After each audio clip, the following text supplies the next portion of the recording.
Hey, what's up, guys? Welcome back to another Sports Stuff video. Today, we are going to be talking about week 1 of the NFL season. It is finally here. I'm recording this on Tuesday, September the 2nd. This video will be posted tomorrow on Wednesday. I am so excited to be talking football again. So if you guys do enjoy, please like, comment, subscribe. Welcome to week 1 of Nick's Picks of the Week. So, let's get started. Starting off in the AFC, we have Chiefs at Los Angeles Chargers. I believe it's in Brazil. It is in Brazil. Okay.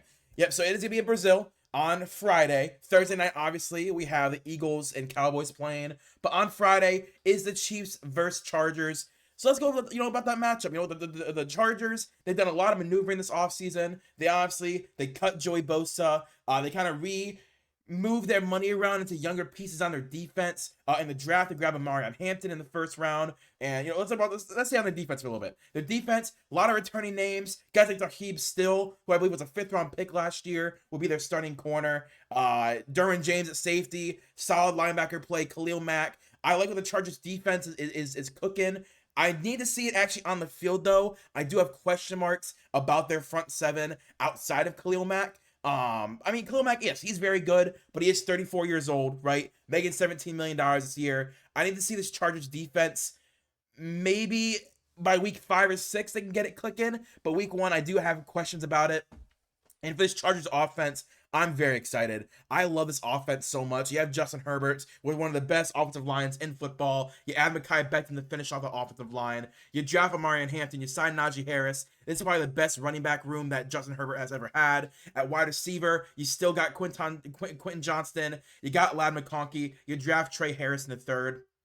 And I thought Trey Harris was an absolute steal in the 3rd. Then at tight end, you still got your rotation of tight ends that I like as well. I'm excited to see what this Chargers team can do. But moving on to the Chiefs, it's the Chiefs, guys. We gotta give them credit. They're still, the reigning AFC champions. I do have lots more questions about their team than I do have the Chargers, right? Obviously, at offensive line with the Chiefs, you draft Josh Simmons at the end of the 1st round. Kingsley Suamataia, who was a tackle last year that you drafted, is moving in the guard after you traded this offseason. Your starting guard, who I'm blanking on his name, from the Patriots. You move him to the Bears. And at right tackle, you still have Juwan Taylor. You signed Jalen Moore. Offensive line has question marks. The left side is completely new. New guys that did not start at all last year are now playing full-time minutes. Can they hold up against this Chargers defense? Wide receiver room remains most of the same. You add guys like Jalen Royals. Xavier Worthy is now your wide receiver 1. Rashee Rice is suspended. What can you do, Patrick Mahomes? Running back, I do have a lot of questions about the running back room as well. It's a very thin running back room, very old and very injured, injury prone now, with Isaiah Pacheco returning for the ACL. Lots of their draft picks are on the defensive side of the ball, whether it was Noel Williams at corner, Jeffrey Boss at linebacker, Ashton Jaloti at pass rusher, Omar Norman at D tackle. So lots of guys that they drafted around the defensive side of the ball for depth pieces for the future. So a lot of returning names, right? Lots and lots of returning names. I have questions, though. I do. Can Patrick Mahomes reignite the flame of where I think he can be, right? Because I think Patrick Mahomes, at worst, is a top 5 quarterback in the league. I do think he slipped a little bit because his talent around him hasn't been great, but he's still a top 5 quarterback in my mind. Justin Herbert is a top 10 quarterback in my mind. Is that enough for me to say the Chiefs could beat the Chargers? So there's no home field advantage. Obviously, they're in Brazil. I think I'm going to go with the Kansas City Chiefs solely because the Chiefs are the AFC Championship, right? Like, they just went to the AFC Championship. They were about to three-peat. They were one game away from three-peating if they would have won that Super Bowl. It's very hard for me to say the Chiefs aren't going to win every game this season, right? I do think there's a lot of questions with the Chiefs. Can this run game be good enough to where you're not throwing the ball 55 times a game? And can the wide receiver core develop quickly enough to where you don't need 30 balls to Xavier Worthy? Because Hollywood Brown, he's a speedster. Juju Smith-Schuster at 32 years old, yikers, he's your 3rd starter. Then Tyquan Thornton is another speedster. Jalen Royals is more of a possession guy. Can they overcome a very solid secondary for the Chargers? I think they can. I think the Chargers, while they're a very good team, I do have more question marks with the Chargers than I do the Chiefs. I'm going to go Chiefs in week 1. Second, we have Steelers at Jets. Another team, a lot of question marks. I don't know who could win this. I'm going to put it as a tie for a second. Steelers, Aaron Rodgers at quarterback. Okay, whatever. DK Metcalf at wide receiver. I like DK Metcalf at wide receiver. Paid him a little too much money, but I like him. Defensively, it's still the Steelers. A lot of their guys are another year older and they didn't really replenish it. They grabbed Darius Slay as well. They trade for Jalen Ramsey. So I'm currently leaning towards the Steelers. But when you come to the Jets, you have Aaron Glenn at his debut in New York. You have Justin Fields at quarterback. Your running backs, your wide receivers, your solid offensive line, all new defense as well. Can Aaron Glenn upset the Steelers week 1? I don't think so. I think the Jets, if they do have a successful season, I think it's gonna take like a month or two for it to really gel in. Like, okay, this is Aaron Glenn's defense, and this is his team's offense. I think it's gonna take a little bit of learning, especially with Justin Fields at quarterback. I've not heard great things about him at quarterback. Apparently the passing game is really struggling, and Justin Fields is doing a lot with his legs. That's awesome. I'm all for it with him running his legs. But I'm gonna have to say I'm gonna go with the Steelers.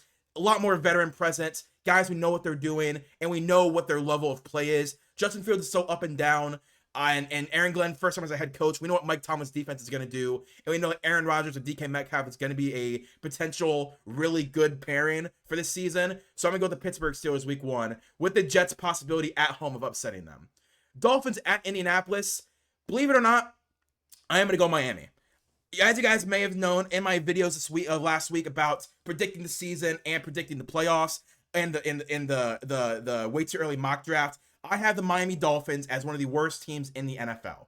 I think they're going to be very bad this year, and because their defense is awful, their offense is a Tua injury that happens every single season away from losing 4 or 5 games in a row. So I do worry about the Miami Dolphins. I think there is a chance that Mike McDaniel does get fired and he ends up as an offensive coordinator somewhere else next year.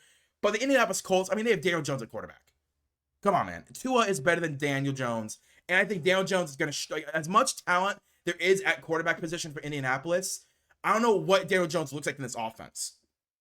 I know what Tua and Mike McDaniel with Tyreek Hill, Jalen Waddle, Ollie Gordon, Jalen Wright, Devon Achane, this offensive line, I know what this offense can be versus that now depleted Colts defense, right? I know what it can do. I don't know what this Colts offense can do week 1, man. I don't know what Daniel Jones looks like in this offense. I don't know if he has the connection with the wide receivers that you would hope he'd have. He didn't have the entire offseason of being quarterback 1. They only named him QB1 a week and a half ago, right? So he has not had as many snaps with the starters that Tua had. And I am going to give that to the Miami Dolphins. They have one of the best run games when everyone's healthy. So I'm going to go the Miami Dolphins. I know it's 3 games in a row the away team winning, but it's because these teams have too many question marks with their offense and defenses. A lot of new guys on defense for the Colts. The Dolphins, again, most of their starters are returning. They obviously traded Jalen Ramsey. They have, the tight end from, oh my gosh, what is his name? Darren Waller. Darren Waller's not a tight end for the Miami Dolphins. So, yes, technically it's not all their starters, but most of their offensive line is back.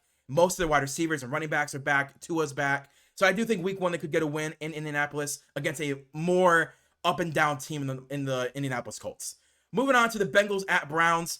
So the only reason I think this is actually a toss-up is because the Bengals have invested so much draft capital and money in the offensive line, right? They drafted Dylan Fairchild to be their starting guard. Apparently, he's been amazing in training camp. They're very happy with his progression. They have Amarius Mims at right tackle, Orlando Brown at left tackle. Ted Karras is back at center after having been injured for a little bit. Apparently, their right guard, I can't remember his name. He's had a really good training camp as well. Obviously, their wide receivers are really good. They have a really good quarterback. I might go with the Cleveland Browns, though. The reason I say that is because of Myles Garrett. You guys know this is where I think Myles Garrett is going to have a Hall of Fame magnum opus season, and I think it can start against Joe Burrow. It has been historically proven that Myles Garrett's best games come against the Cincinnati Bengals. The Bengals have only beat the Browns twice since Kevin Stefanski took over in 2020. That is 2-8 the Browns have been. They're 8-2 against the Bengals under Kevin Stefanski. So obviously I'm gonna go with the Browns over the Bengals. I think that the Bengals offense is gonna struggle more against the Browns defense than the Browns offense against the Bengals defense, right? The Bengals have no one outside of Trey Hendrickson. Well, guess what? You don't really have a good corner. You don't really have a good safety. Joe Flacco is known to just throw the ball. He just say, F it, someone's down there, I'm gonna throw a Hail Mary and somehow gonna connect. That's how it always worked with Joe Flacco in 2023. And from what I'm hearing in 2025 with this offense is that it is back to being Kevin Stefanski's offense, not the Deshaun Watson offense. So the only thing I worry about the Browns defense is corner. If Denzel Ward or Greg Newsome have a bad game, they're getting toasted all game, right? Joe's going to throw that ball 50 times at them. The slot corner I worry about as well. Slot corner is absolutely the weakest part of this entire team, is that we don't have a slot corner because Martin Emerson got injured, so Greg Newsome's now back on the outside. But I am going to go with the Browns. I think Browns defense is going to beat that Bengals offense, and the Browns offense will beat the Bengals' poor defense. I'm going to go with the Cleveland Browns winning week 1 at home. Raiders at Patriots. I'm going to go with the Las Vegas Raiders. Man, listen, the reason I'm going with the Raiders, because again, just like with the Steelers, veteran quarterback who knows what he's doing, veteran offensive line, veteran wide receivers, one of the best tight ends in football, and Ashton Jeanty at running back. Versus, for the New England Patriots, let me pull up their depth chart real quick of their defense, which they just are making a lot of questionable moves on their defense. Let me go to the Patriots defense, our lads. Patriots defense right now, their starting defensive line is Milton Williams, really good. I like Milton Williams. Chris Tonga, Christian Barmore. That's their 3-4 start. So running game, Ashton Jeanty might be at a disadvantage. But when it comes to their secondary, I'm taking the Raiders' Geno Smith all day, every day. The only guy on their defense you should worry about is Christian Gonzalez. Kyle Duggar isn't starting for them anymore. Carlton Davis signed a massive contract in free agency. He was okay in Detroit, but he definitely had a step back. Robert Spillane is their freaking starter at linebacker. Don't talk to me about this Patriots defense this year. The Patriots offense, I think, can give the Raiders defense a run for their money. I love the offense they've built with Jared Wilson, Will Campbell at offensive line. You got guys like Kyle Williams, Kayshon Boutte, Stephon Diggs at wide receiver, Demario Douglas, Drake May, obviously Travion Henderson. This offense is going to be able to put up points. But I think the Raiders offense is better suited for this poor Patriots defense. It's a bunch of veterans on defense I just don't really like. They've all been past their prime for a year or two. But again, this focus of the offseason this year under the first year under why am I blanking on the coach's name? Under Mike Vrabel was, let's fix the offense around Drake May, then we'll focus on the defense later. It was all offense this offseason, and I think they did it. But I think they're just a year or two away from being truly a team that I'm going to start like, okay, veteran teams that know what they're doing under a Pete Carroll-led offense, I'm going to let them beat them. I think the Raiders do beat the Patriots, though, and I think people are going to freak out about it, but I think the Raiders can be actually very impressive this year. Titans at Broncos. I'm going to give it to the Broncos. Cam Ward's first start, there's going to be hiccups. They know Bo Nix, the offense, I feel is very stable for the Broncos. There's been a lot of rumors that the Broncos offense is very bad right now. I do think it's going to work itself out throughout the season, but I think this is a very easy layup for the Broncos. Nothing against the Titans, right? I don't want this to be like, oh, Nick hates the Titans, Nick hates Cam Ward. No, it's not that. It's his first start in the NFL. That is going to be a very tough outcome to go in your favor, to win your very first game in the NFL as a quarterback. Not a lot of guys do it, right? It is not a guarantee that you're going to win it. Yes, everyone goes like, oh, well, you don't really have any film on you. That's cool. I don't care, right? This defense for the Tennessee Titans in the secondary, not a big fan of it. Honestly, L'Jarius Sneed has not been as good as he once was with the Chiefs. Roger McCreary, he's been pretty good. Jarvis Brownlee was an okay rookie last year, but Xavier Woods from Carolina and Amani Hooker, they've been okay safeties, not great safeties though. And I think that the Denver Broncos have enough weapons and offense to overcome that solid defense for the Titans. But the Titans offense has too many question marks, too many new pieces, a brand new starting rookie quarterback. When the Denver Broncos, nearly everyone on offense is returning. Obviously, they added in Evan Ingram and RJ Harvey, but on the offensive line, everyone's returning. Bo Nix is returning. Cortland Sutton, Marvin Mims are returning. On defense, a lot of the same guys are there, and they even added more talent with Talanoa Hufanga and Dre Greenlaw. So I am going to go with the Denver Broncos at home beating the Tennessee Titans. Here's a fun matchup, though. Ravens at Buffalo Bills. I'm going with the Baltimore Ravens, man. I think this Ravens team, I've been saying it, I think the Ravens team has a chance to win a Super Bowl this year. I think this is the best year for Lamar Jackson to win a Super Bowl. One of the best defenses he's ever had, and one of the best offenses he's ever had, right? All that in 1 year with this prime Lamar Jackson. I think this is the year that they could easily go 15-2, 16-1, 17-0. It could be one of those type of seasons in the NFL history books. I like the Buffalo Bills. I like their team. I think it is going to be the Baltimore Ravens game to lose. Honestly, in Buffalo, That's definitely a game that they could win just because they're at home and they just have that advantage. But I think the Ravens are the type of team to be able to overcome anything. And maybe I'm hyping them up too much, right? Maybe I'm someone that needs to kind of go back and say, hey, the Buffalo Bills are very good. Offensive lines are turning. They added even more wide receivers to this team that are really good to play specific roles. They have James Cook. They have Josh Allen. On defense, they know what they're doing. They add Joey Bosa. Maybe I'm underrating the Buffalo Bills, overrating the Ravens. I don't care. Until the Ravens prove me wrong, I think they have one of the most complete rosters in the NFL with the very best player in the NFL, period, in Lamar Jackson. So I'm going to go the Baltimore Ravens, beating the Buffalo Bills week 1 in Buffalo. Next, we have Panthers at Jaguars. I'm going Panthers.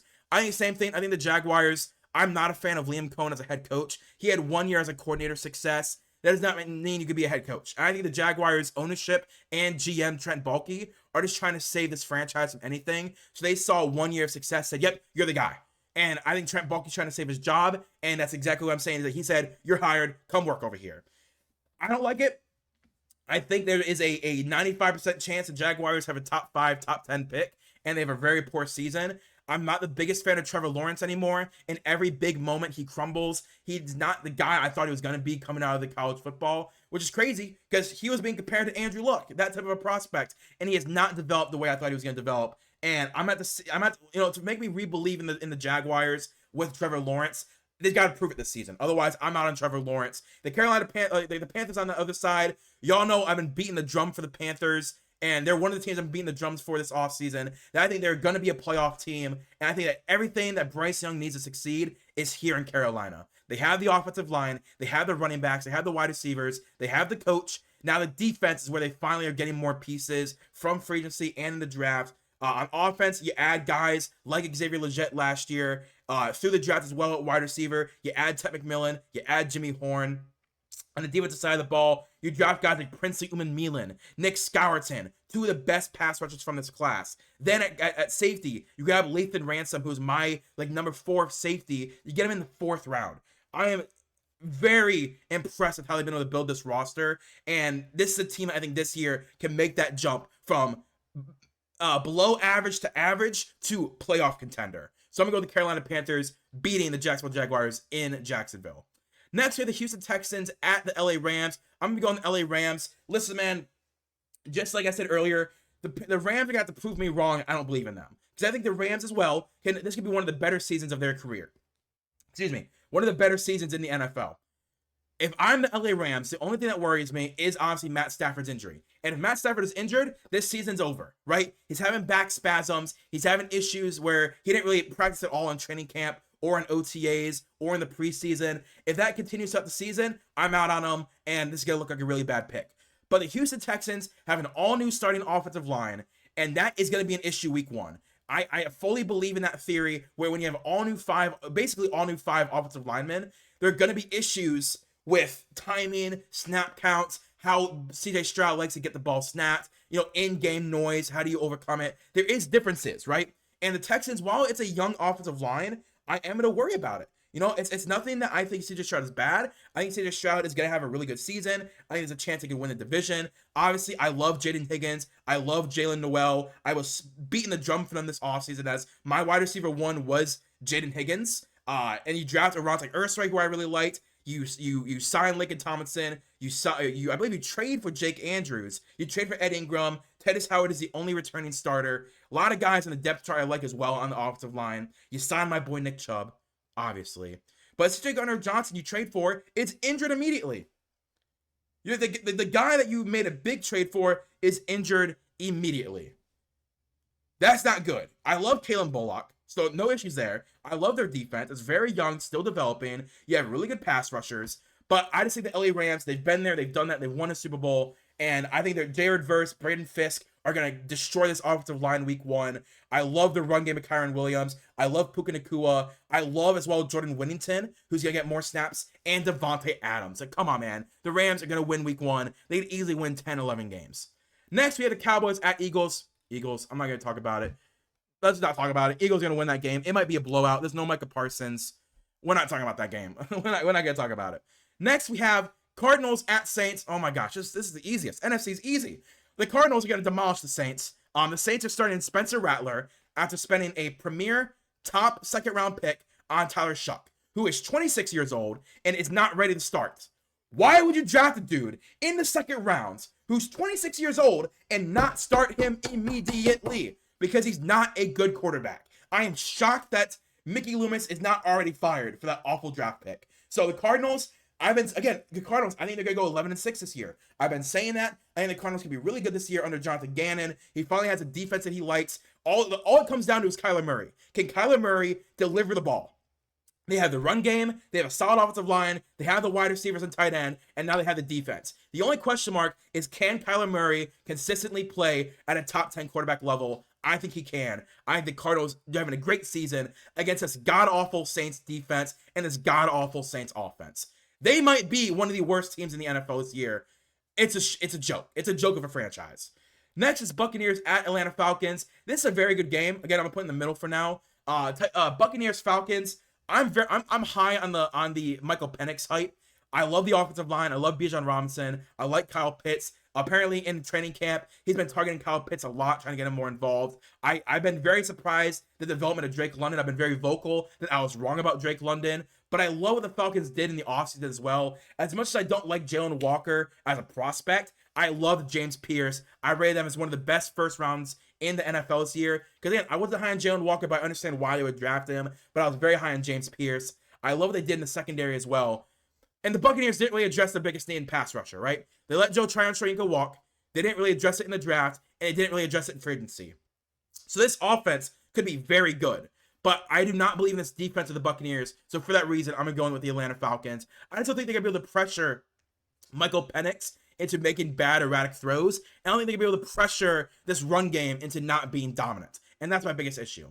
Next, we have the Giants at Washington Commanders. I'm going with the Commanders. The Giants, yes, Russ is starting. But just like I said for other teams, I think when you have a new offensive line and or a new quarterback, there are going to be hiccups week one. Now, Russ is a veteran, so I could be wrong. But I love Jaden Daniels. The run game looks interesting, right? Obviously, no Brian Robinson, so you know what the run game is going to be. But Deebo Samuel in this offense, I think, is going to be electric. You have Terry McLaurin. You have Zach Ertz. You trade for Laremy Tunsil to be your left tackle. You have Jaden Daniels. And on defense, you basically revamp your defense, right? I honestly, losing Jonathan Allen is going to suck.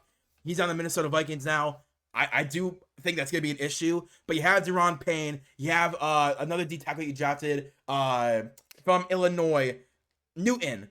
Jazon Newton. You drafted Jazon Newton last year. So I think immediately Jazon Newton starts for week one. That's a younger, more, what's the word? More high outcome. Why can't I think of the word? More, wow. I really can't think. Higher floor, right? Because Jonathan Allen at this point in his career is a great run stopper, not a great pass rusher. Jazon Newton's good at both right now. So I think that is going to help elevate their defense. In the secondary, you have Marshawn Lattimore now for a full season. Pair him next to Mike Sanders still.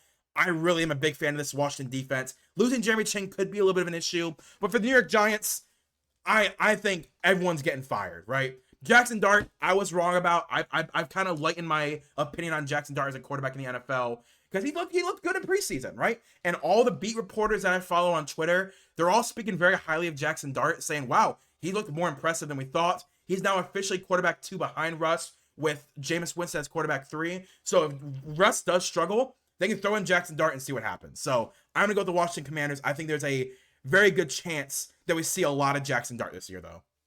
Next, we have the 49ers at Seahawks. This is another tough game because they're both up in the air, right? We know what Brock Purdy, CMC, Brandon Ayuk, we know what this team is going to be on offense. And on defense, they grabbed Mykal Walker, but they lost Dre Greenlaw and they lost Talanoa Hufanga. What are they going to be? On the Seahawks side, you obviously grab Nick Emmanwori, who I love, but you sign Sam Darnold. You lose Tyler Lockett and DK Metcalf. You have Kenneth Walker. What are they going to be?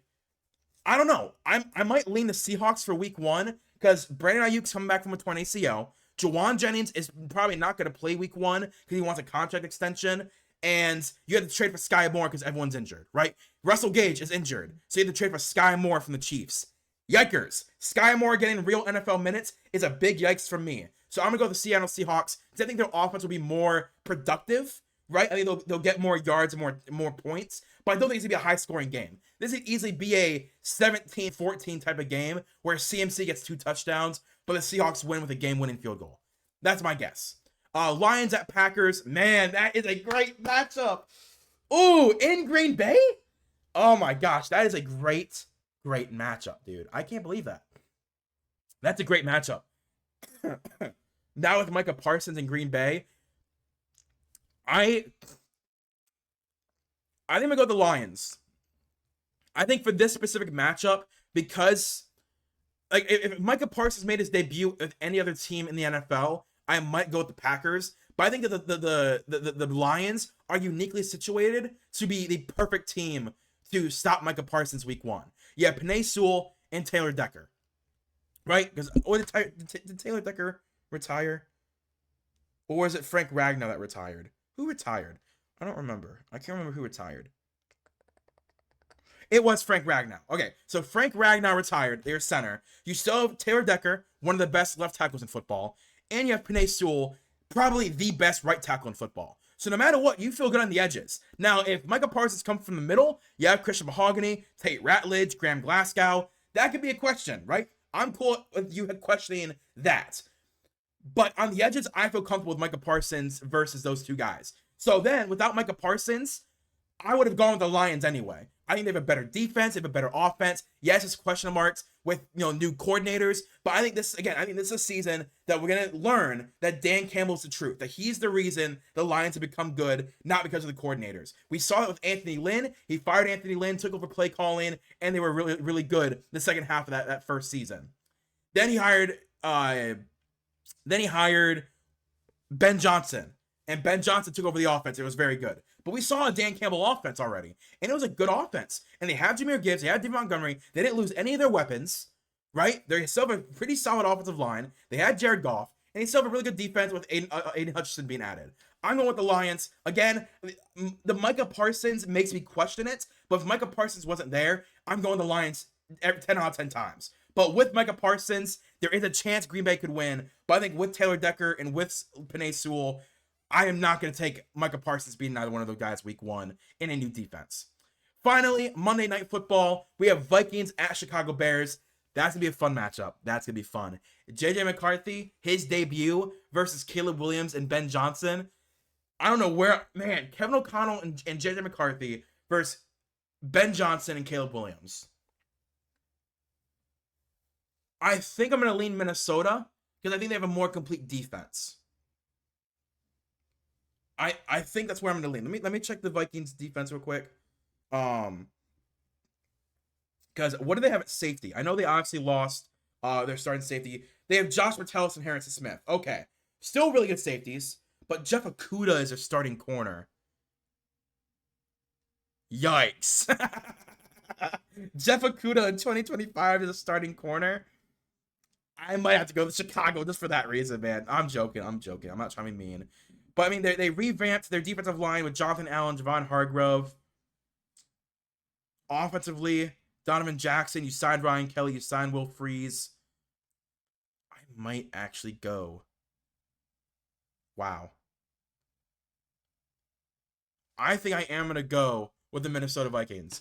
Listen, I really like the Bears. But the Bears' run game scares me, right? DeAndre Swift leading that type of a run game is not good. There's a reason that Ben Johnson, when he was in Detroit, moved on from DeAndre Swift and wanted David Montgomery and Jahmyr Gibbs. Because DeAndre Swift could not run his offense in Detroit, and I don't need to be able to run that offense in Chicago either. So I think the run game is going to struggle this year. The passing game, though, I think could be really good. I think they could beat up on this Vikings defense through the passing game with Caleb Williams and that play action, middle of the field throw-in, especially against Jeff Okudah. But that Bears defense, a lot of new pieces.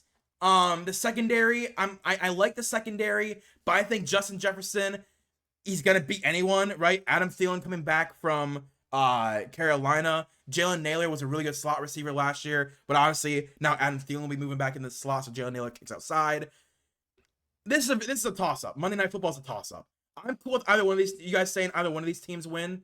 I'm gonna go with the Minnesota Vikings though. I do trust Kevin O'Connell a lot more than I trust Ben Johnson right now, and I might just come down to that. That I trust Kevin O'Connell and his head coaching expertise versus Ben Johnson and his first time being a head coach. We know what Kevin O'Connell can do with quarterbacks. We know with Sam Darnold or Nick Mullins or Kirk Cousins. He's going to have a really good offense.